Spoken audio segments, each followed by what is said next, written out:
Hello and welcome to another video here at Hobbies and Happiness. My name's Dan. And I'm Jim. Today it is the last day for spoiler season. All right. I'm kind of surprised that it's today, Jim. I'm kind of surprised that today's the last day. Was not expecting that at all. But I woke up today and got a lot of news sent to my phone of, let's look, it's the entire rest of the spoilers. So here we are, but we're gonna jump right in, and we're gonna show you the rest of the cards. But before we do that, if you like Disney Lorcana content and you like Hobbies and Happiness, don't forget, hit that like button, subscribe to the channel, and turn on those bell notifications so you can be notified when we release more content like this in the future. And one of the next sets of videos we're gonna do for Lorcana is a set review. I'm excited, looking forward to that. Jim, are you looking forward to that? Oh yes, I can't wait. Yeah, those videos are a lot of fun. We enjoy doing them. They're a lot of work, but I'm ready. I am ready to do it. And when we were doing these other set reviews for other games, Jim actually said to me, "I cannot wait to do this for Lorcana." So let's just jump right now. The first thing I want to talk about is the release of the Lorcana companion app. I'm not going to lie. I thought this was kind of a throwaway. When this was announced months ago, I was like, oh, this is going to be no big deal. It's kind of an expected thing. It's probably not going to be that good because historically they normally are. We See You Magic companion app. Yeah, that's kind of what I was thinking, and it was just going to be so bad. But come to find out, it actually is really, really nice. It's gorgeous. It's beautiful. It's kind of bare bones functionality at the moment, but that's okay. One of the things, again, it is very smooth. It's seamless. You can even see the cards in foil, which it looks really, really nice. But again, like with foiling, I'm normally like, I'd much rather see it in person, but it does look very nice on the screen. It has a deck builder function built in, and they have a lot more features coming that they really haven't talked about yet. So I'm looking forward to see what this is going to look like in the future. So with that news out of the way, let's just jump right into the cards. So we have a lot of cards to talk about. We're kind of going to speed through the majority of them, and then we're gonna talk about the ones that we really, really like. So first of all, let's just speed through the vanilla cards. So we've got a total of 8 vanilla cards. We've got Lilo, Galactic Hero, Steel Inkable 4/2/2 for 3. Aladdin Cornered Swordsman is a Steel Inkable 2/1/2 for 2. Tamatoa Drab Little Crab is an Emerald Inkable 1/4/1 for 2. Pumbaa Friendly Warthog and Amber Inkable 3/5/1 for 4. Mr. Smee Loyal First Mate is an Amber Inkable 2/5/1 for 3. Mufasa King of the Pride Lands finally got a Mufasa card. He's a Sapphire Inkable 4/6/3 for 6. Stitch Abomination is a Ruby Inkable 4/6/3 for 6. Captain Colonel's Lieutenant is a Ruby Inkable 6/5/1 for 5. So of those ones, I mean, Mufasa and Stitch stand out to me because of that 3 lore. In all honesty, I think with a lot of these vanilla cards, anything that has 2 or 3 lore is going to be what stands out to me the most. But that's not to say those characters with 1 lore are going to be should be neglected either. So those are the vanillas. Let's now touch on the items.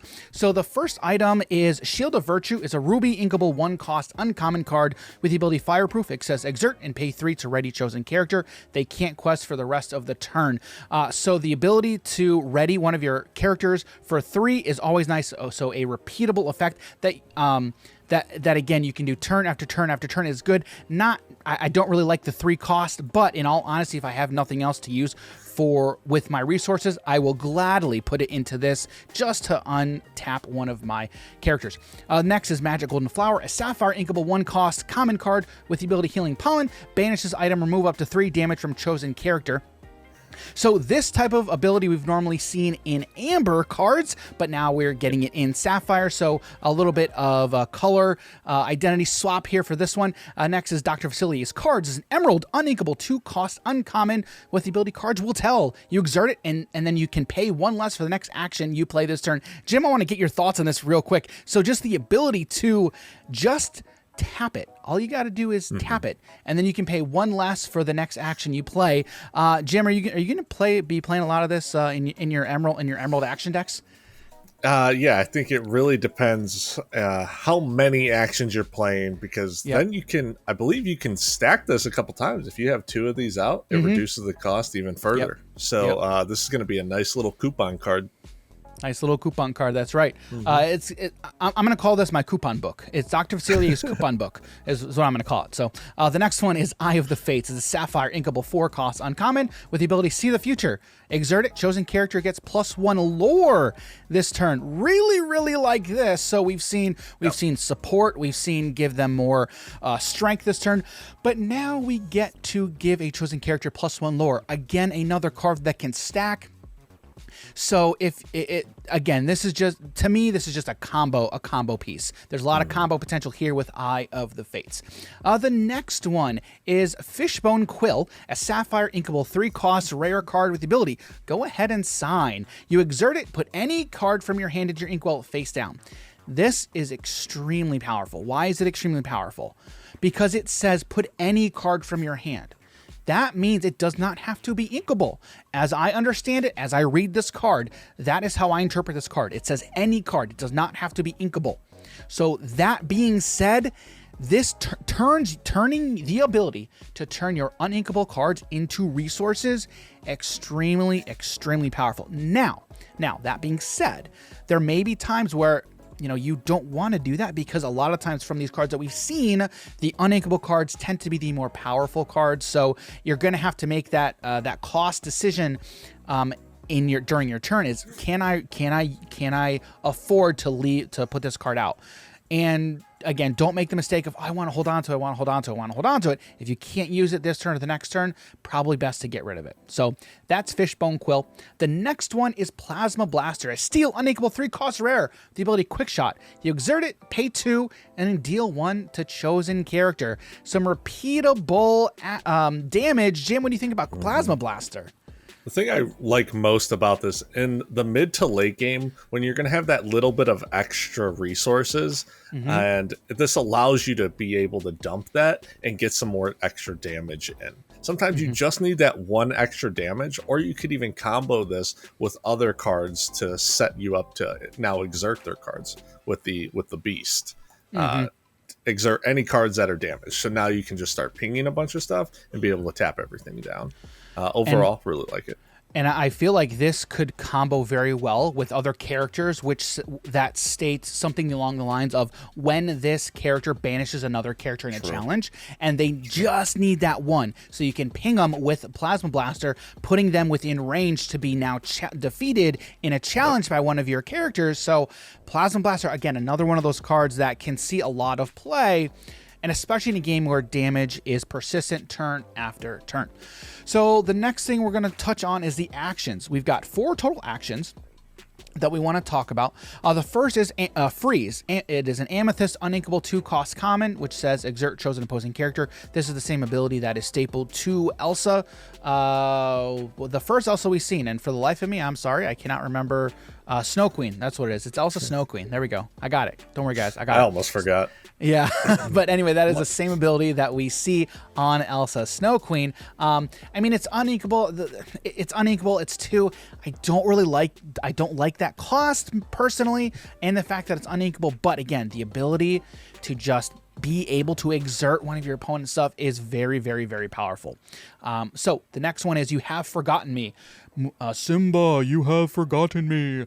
It's Amber. It's inkable 4 cost uncommon card, which states each opponent chooses and discards 2 cards.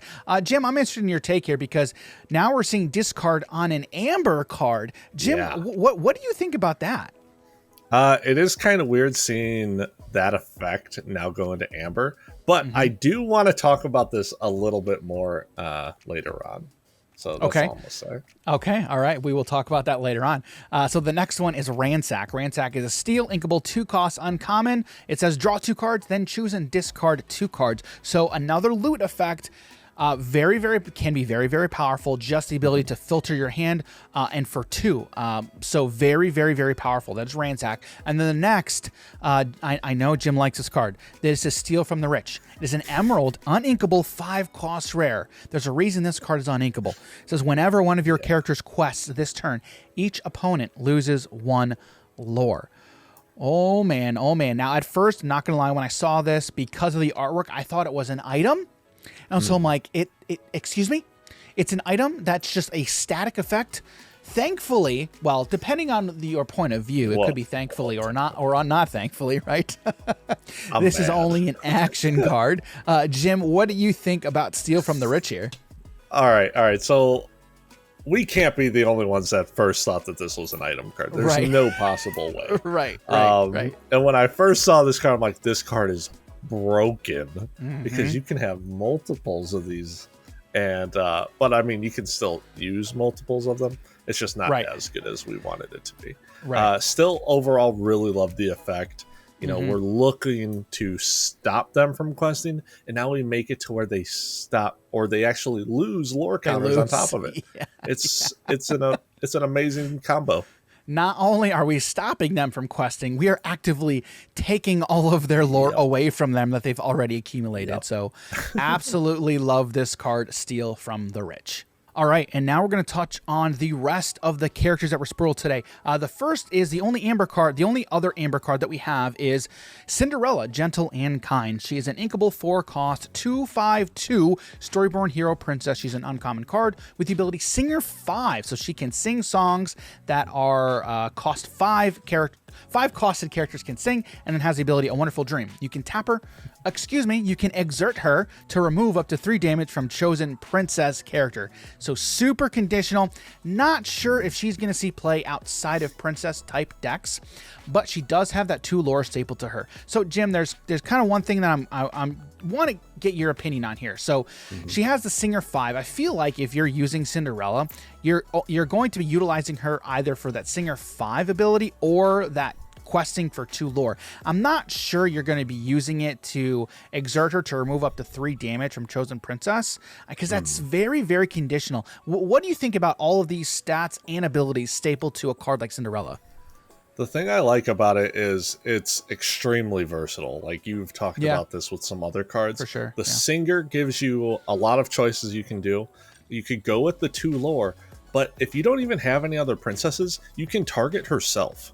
So if she's taken some damage, that is true. Yeah, you just heal her up. Yeah, you heal her up. So overall, I could see it. I could see her seeing some play. But I mean, in a princess deck as a whole, there's so many good cards, and she fits in perfectly. Well, I think she pairs perfectly well with that Jasmine, Queen of Agrabah that we saw, where whenever she enters play and quests, she can remove up to 2 from each chosen, I believe. Let me pull that up really, really quickly. Was that correct? It's whenever she's played and she quests, remove and quest. Yeah. So Cinderella pairs perfectly well with that Jasmine card. So that's Cinderella. I think you talked me into it, like that versatility. I really, really do like that for sure. The next one that we have is Starkey, Hook's Henchman. Kind of stoked that we have a Starkey card, I'm not gonna lie. One of Hook's boys. Really, really cool. He's an inkable 5-cost 5/4/1 Storyborn Ally Pirate in Steel, and has the ability II Captain. While you have a captain character in play, this character gets +1 lore. So goes from a 5/4/1 to a 5/4/2. And so far we've got a lot of captains. So he does pair well with all of the hooks, obviously, but also with Long John Silver, Captain Long John Silver, as I believe he is a captain as well. So we're getting a lot of pieces for a pirate deck. So really, and honestly, going into set 2, this is one archetype that I'm really kind of intrigued to see what more pirates are we going to get for a pirate deck, because I know when Ryan Miller has been talking about this game, he's got a spicy pirate list. So very, very interested to see that. And then next we have the final Musketeer. It's Donald Duck Musketeer. Jim, you were correct. I have to tip my hat to you, as well as other people who were saying the third Musketeer was going to be in either Amber or Steel. Turns out Donald Duck is in Steel. So he's had to be. Yeah. And like I said earlier, I could see the argument. I just didn't think it was going to happen. So it happened.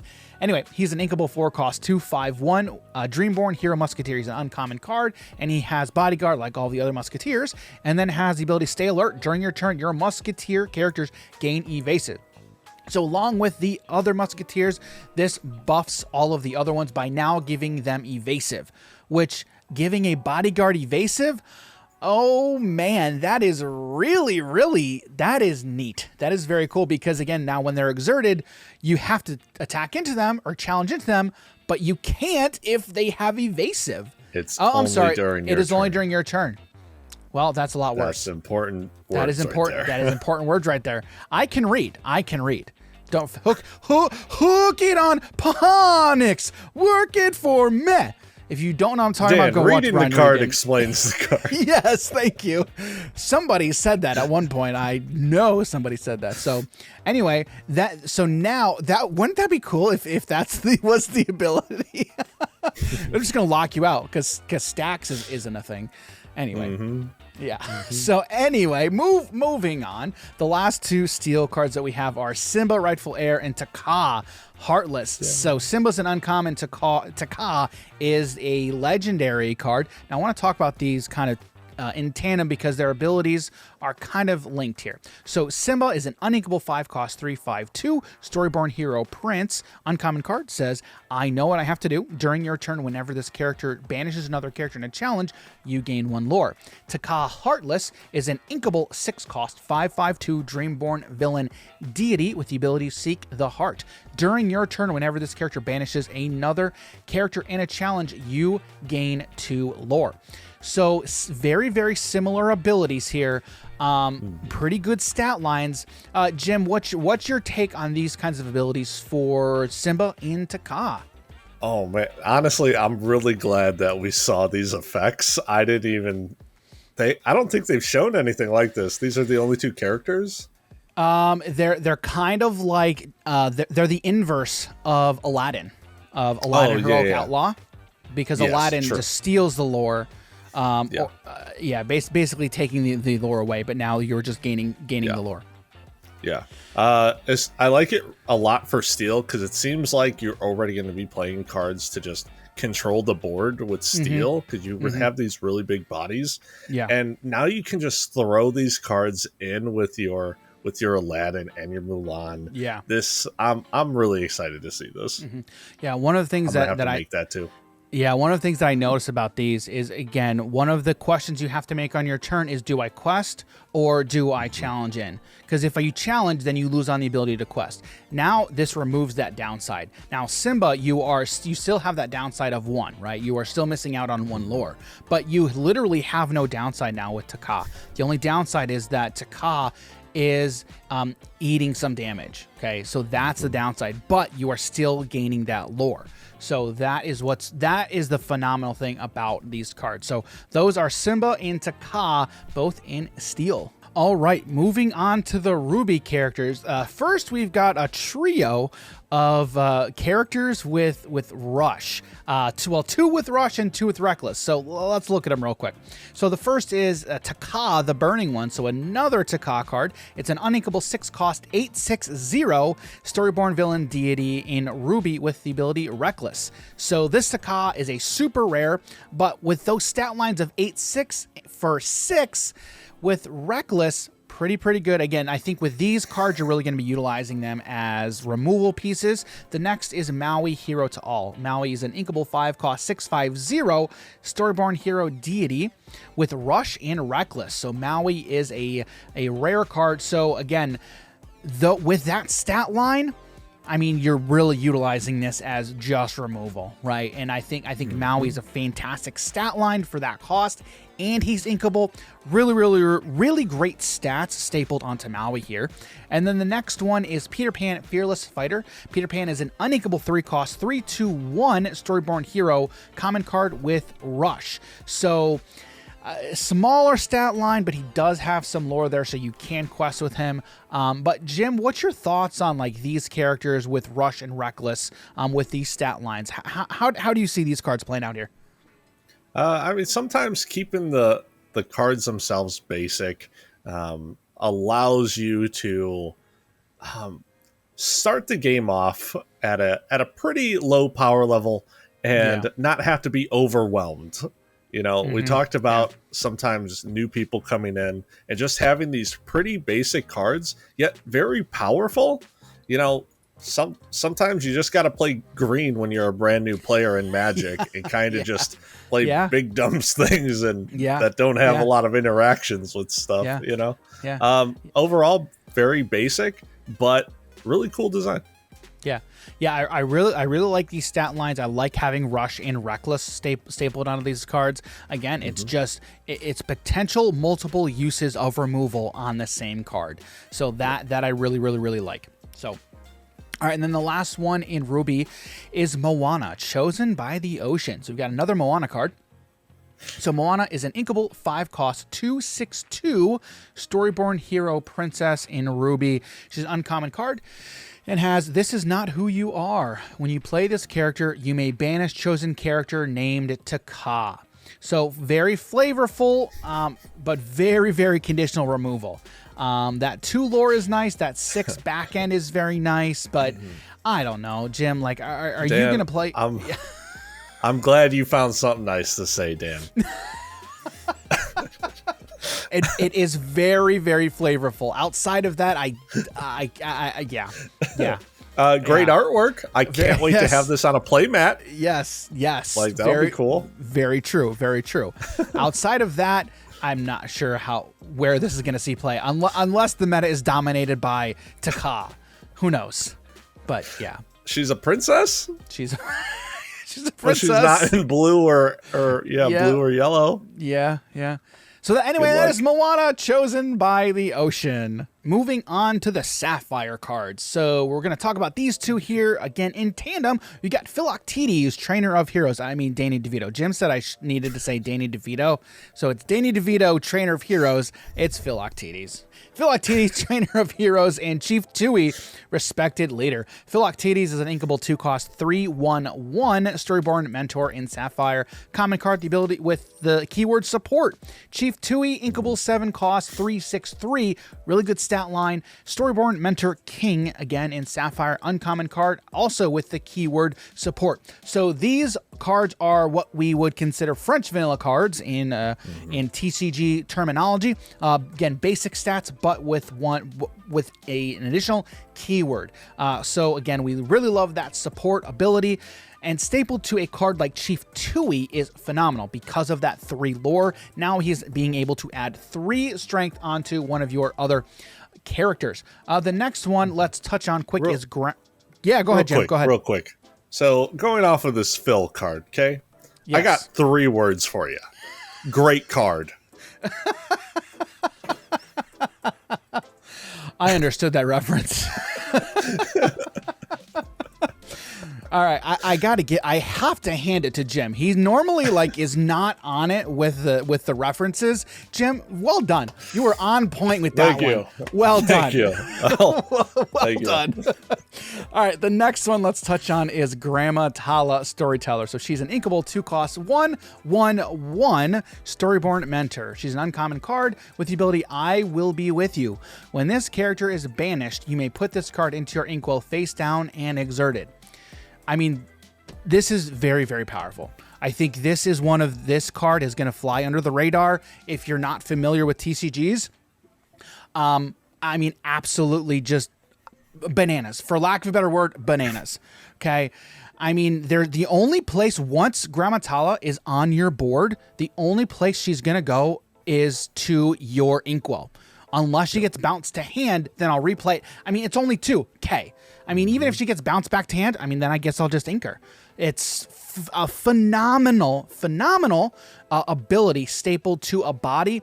Absolutely love it. Because then, it's once she's on board, I can choose to quest with her for the 1 lore, or I will just I will challenge into one of my opponent's characters, ping the 1 damage, and then she is now banished. Okay, now she goes to the inkwell. I absolutely love this card. Jim, I got to ask you your thoughts on this one here, man. Yeah, all right. Well, as soon as I saw this, I'm like, wait, it's how much? It's 2 cost? That's so much value right there. Absolutely. It's so much worth it. Oh, my goodness. Absolutely. If you're playing blue, I mean, it seems like you're playing this card. I don't see why you wouldn't. Exactly, because again, we talk about those foundational cards. We talk about the foundational resources to your decks. If you're playing blue, I think you're really gonna want to put Gramma Tala in your deck for sure. All right, so the last two, we've got some we've got some other powerful cards in Sapphire. The first one let's touch on is we'll talk about Tamatoa first. Okay. Tamatoa is an inkable 8-cost 5/8/1. It is Tamatoa, so shiny, so shiny. Oh yeah. It's a storyborn villain, super rare, 2 abilities. What have we here? When you play this character and whenever he quests, you may return an item card from your discard to your hand. Dude, that's already insane. That is already... Honestly, I forgot he had that ability. I didn't even care about it. It didn't matter to me. That's how insane this card is. That is how insane, because that's not even the best part. That is not the best part. The best part is glam. This character gets +1 lore for each item you have in play. Jim, why is this insane? Tell me. Tell the people why this is crazy. So there might be some really good cards that synergize well with items, especially in blue. And but if you have, let's say, I don't know, 9 items, you tap this guy or you exert him twice. You quest twice. You won the game. You just win the game. Now that is a lot of items. That is a lot of items, but still, the point still stands. I don't care. You can play nothing but items on turn 1, 2, 3, 4, 5, 6. You get to turn 8. Crazy. Boom. It's so crazy. It is. It's so. Oh. And it's not really a turn 8 when you have so many ramp cards in blue. And give Tamatoa support. Give him support. I mean, with the 5. Oh my goodness. So crazy. With the scepter. Crazy. Oh, or the man. Rod of Arendelle, whatever it's called. Yeah, Scepter of Arendelle. Oh my goodness. Absolutely crazy. Jim, one of your favorite cards in Sapphire, would you say? Huh? It's up there. This guy is phenomenal. I can't wait to drop 19 items and just be like, win the game. Oh man. But here's the thing, like if you're, but here's the other thing too, is you're playing blue, so you're in ramp. So you're playing ramp cards. Exactly. Can you imagine getting this out maybe like turn 6, turn 5, turn 6, and then you're dropping items the next turn? Oh, I've got 9 quest for 10. Oh, easy. That's crazy. Absolutely crazy. Phenomenal card. So that is Tamatoa, so shiny. And then we're going to touch on the Hades is a legendary card. So Hades, Infernal Schemer, is an uninkable 7-cost 3/6/2. He's a Dreamborn villain deity. Like, I can't even talk. I'm just like so out of breath because like these cards are like absolutely crazy. It's really cool. Anyway, Hades has the ability. Is there a downside to this? When you play this character, you may put chosen opposing character into their player's inkwell face down. So, Jim, I'm curious as to your thoughts here for being uninkable with those stats. It is removal. It's harder. It is hard removal. I don't care if you're. I don't really care that I'm ramping them. Yeah. But what do you think? What do you think about this effect here? Honestly, is there a downside to me? Yeah. Yeah. Although when I did first see this exact effect on Let It Go, I didn't really know how to feel about it because I didn't like to ramp my opponent. But it's also, you have so many cards to ramp yourself. Yeah. It's such, sure, it's bad to ramp your opponent, but if they can't really do anything with it, especially at some point, you don't care. Yeah. You don't care. Right. Get rid of that ginormous threat. Right. And Hades is pretty good for that. Yeah.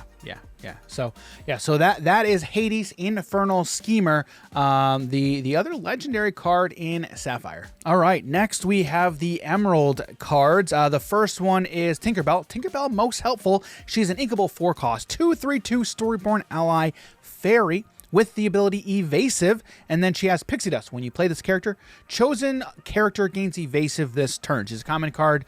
So another card that just gives one of your other characters evasive, kind of on theme for some of the other Tinkerbells that we've seen. I mean, she's inkable, great. Other than that, really not much to write home about with Tinkerbell. And then the next one we have, really great card here. It's Mad Hatter, Gracious Hosts. Mad Hatter's inkable, 5 cost, 2/4/3, Storyborn character. That's it. He just has Storyborn.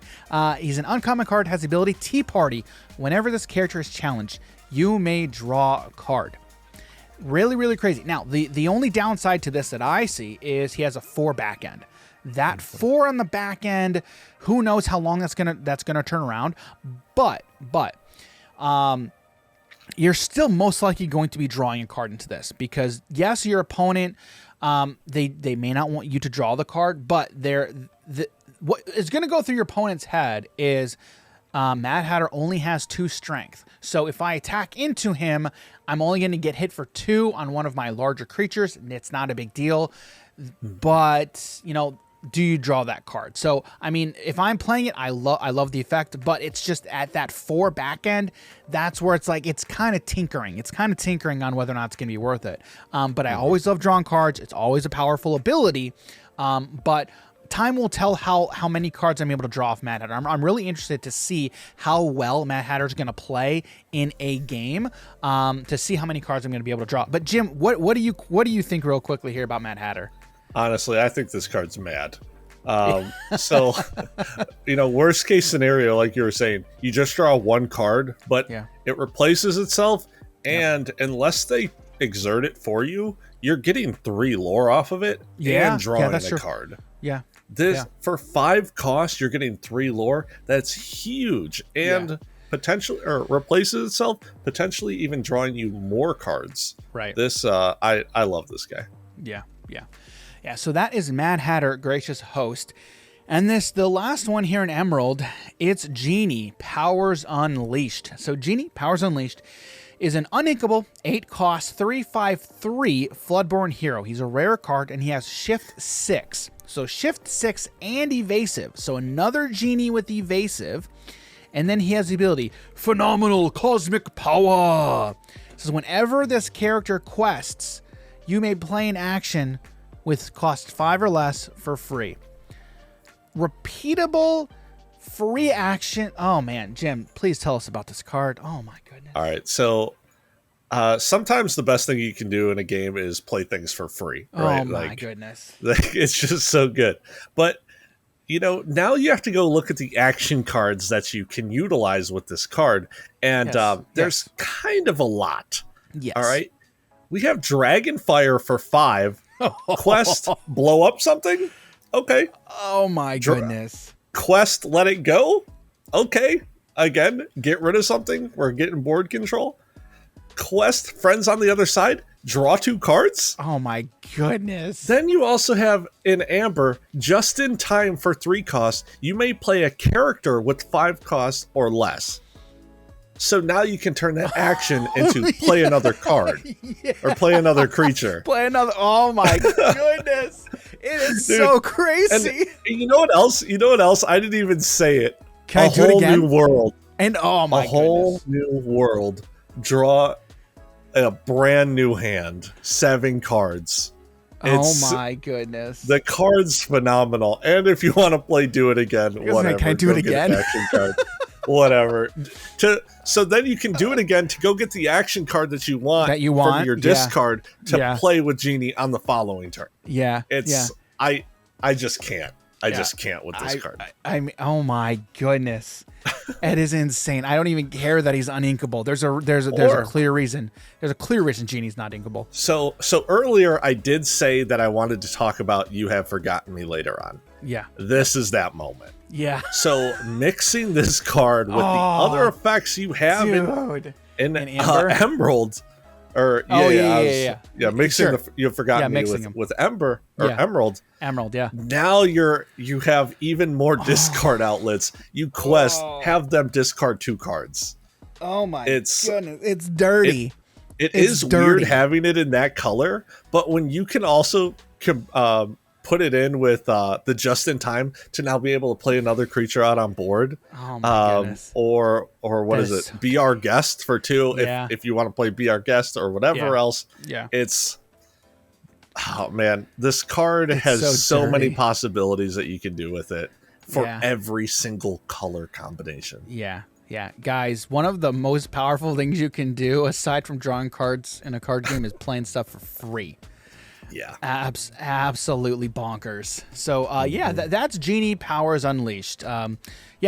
Pretty crazy card. All right, and the last color that we have is I really like this color. It's the Amethyst cards. Good. The first one is Dr. Facilier, Remarkable Gentleman. He is an inkable 3-cost 2/4/1 Storyborn Villain Sorcerer. He's a rare card, has the ability Dreams Made Real. Whenever you play a song, you may look at the top 2 cards of your deck, put one on the top of your deck and the other on the bottom. Straight away, the first thing I thought was, hey, here's a Dr. Facilier who can sing Friends on the Other Side. So perfect. Mm-hmm. And when you play Friends on the Other Side, if you sing that or play it or whatever, Dr. Facilier's ability will trigger. Now, key thing to point out is the song will fully resolve first. So once that song fully resolves, then Dr. Facilier's ability will kick in. So after that song fully resolves, then you can do the Dreams Made Real ability. Again, just the ability to look at more cards. I mean, we've already talked about, this is basically Ursula's Cauldron on a stick, right? Mm-hmm. The ability to look at more cards like this, I really, really love this effect. So, Jim, quickly, what do you think? What do you think about this Dr. Facilier here? Oh, this guy's great. Anytime you're able to stack your deck on top of already doing powerful things with the song mechanic, I just love him. And more importantly, he's a 3-drop, and the next card will explain why that's important. Very important. It is. It's another Dr. Facilier. It's Dr. Facilier, Agent Provocateur. Yes. He is an uninkable 7-cost 4/5/3 Floodborn Villain Sorcerer. He's a rare card, and he has Shift 5, so you can pay 5 to play this on top of one of your other Dr. Facilier cards, like Remarkable Gentleman here. And he also has the ability Into the Shadows. Whenever one of your other characters is banished in a challenge, you may return that card to your hand. So we've seen this type of ability before on Mickey Wayward Sorcerer with the brooms, but now we have it on Dr. Facilier for any of your cards. So, Jim, what's your thoughts on this Dr. Facilier? So the first thing that came to my mind was, I want to play a card that has Rush right after him. Oh, yeah. Swing in with it. Yeah. Either have it die killing something or attacking something big, return it back to hand, play it again. He goes, this is great with the Rafiki. That's a 3-drop, 3/3. Have that swing into something, bring it back to hand. And if you play this on turn 5, the Dr. Facilier, you now can double cast the Rafiki on turn 6 to be able to start taking out the board, and you lose no advantage. Yeah. Or Gaston. Gaston's that 4/2 for 2. I mean, that's really good too. Like all of those ones in Ruby, the lower to the ground cards, really, really powerful. Yeah, so that is Dr. Facilier. A lot of uses for a card like Dr. Facilier. And so the next one, really love this one. It's the Queen, Wicked and Vain. She's an inkable 5-cost 4/5/1. We finally get to see the Queen on a card. We've seen this artwork spoiled on the Lorcana website for a long time, and finally we have it in a card. So she is a Storyborn Villain Queen. She's a super rare card and has the ability, I Summon Thee. You can exert her to draw a card. Oh, man. Oh, I love that ability. Don't gotta pay for it. You just exert her to draw. Oh, give me more. Jim, what do you think about the Queen? Okay, so she's a 5-cost, which is very important because how many songs are 5 and less? Majority of them. Yeah. So she's going to be able to sing most of the songs, or you can exhaust her to draw a card. You could utilize that for attack, which is huge, to take out a card. And worst case scenario, you quest with her for 1. Like everything else, this card is bonkers. Yep. With that body, that 4/5. I mean, can you think about? I mean, I don't know. Are there other ways of readying your characters and then being able to just use their ability again? I mean, oh my goodness. Yeah. Okay, fan the flames. I can't quest. Oh, okay. All right. I'll just draw a card. Not a problem. Not a problem. Not a problem. Sing a song. Yeah. Attack. Okay. I mean, what is not to like about the queen here? What is not to like? Yeah. So that's the queen. She's a super rare. And then we teased this card a little bit. We didn't know about it, in all honesty, but we teased this card when we talked about Ursula's Cauldron. It is Ursula herself. So Ursula is the big baddie, one of the big baddies here. She's an uninkable 7-cost, 2/8/3. Ursula, power hungry. She's a storyborn villain sorcerer. She's a legendary card. And this is a legendary ability. It says it's too easy. When you play this character, each opponent loses 1 lore. You may draw a card for each 1 lore lost this way. Yeah. I mean, worst case, you have 1 opponent, so you're drawing 1 card. I mean, K replaces itself in my hand, but a 2/8/3? Oh man, that is a stat line. And then this just gets so much better in multiplayer. Jim, what do you think about Ursula Power Hungry? Yeah, but what if they don't have any lore for you to steal? You don't draw a card. True. Yeah, like, if you're stopping them from questing, yeah. You're playing quest control, If they don't have any lore by turn 7-ish, you're already what are winning. They doing? You're already I'm really good. Yeah. I'm real good at this. I'm going to go with that one. Yeah, I'm going to go with that one, Jim. Yeah, all right, we'll say that one. I'm really good at this game. And then at that point, Ursula's just a 2/8/3. But she's questing for 3. Questing for 3. Huge. That's 3 is a really nice number. Yep. Yeah. Any of these characters that we see that have more than 2 lore, they're super good, because again, we talk about versatility. They can do so much. Questing for 3, questing for 4, maybe. There's a lot. And so that is Ursula Power Hungry. And again, she just gets that much better in multiplayer. Gets that much better. So love Ursula Power Hungry. All right, that was a lot. That was a lot of cards that we just went over. But with that being said, we're going to toss it over to you guys. What do you think? We've got the entire set. The entire set is finally revealed. It's Jim, I cannot believe we're here, man. This is our last spoiler video for the first set of Lorcana. Wow. And what are you thinking about, man? What's going through your head? Dude, I'm thinking about all the different deck possibilities, and it's really only 2 big ones that jump out at me. It's the steel ruby, or the ruby steel, just kill all your stuff and I benefit. Yep. And then we have that quest control with amethyst and an emerald. Yep. But there's so many other ones. You also have the princesses and amethyst and sapphire. That's going to be a cool one. You have all the different things you can do with the items as well. I don't know where I'm gonna begin. Yeah. So, all right. Well, again, with that, we want to know, what do you guys think? What do you guys think of the set? What do you think from the cards that were released today? Let us know some of your favorites down below. And again, don't forget, if you like this content, don't forget to hit that like button, subscribe to the channel, and turn on those bell notifications so you can be notified when we release more Disney Lorcana content in the future. And we've got a lot more content coming with Gen Con coming up. We're not gonna release any other Lorcana content for the most part until after Gen Con. And there's gonna be quite a bit of other content that we're gonna be showcasing off for you guys. So don't go anywhere. Stay tuned to the channel for when that stuff comes out. So again, thanks for hanging out with us today, and we'll catch you in the next Disney Lorcana video. See you, everybody. Take care.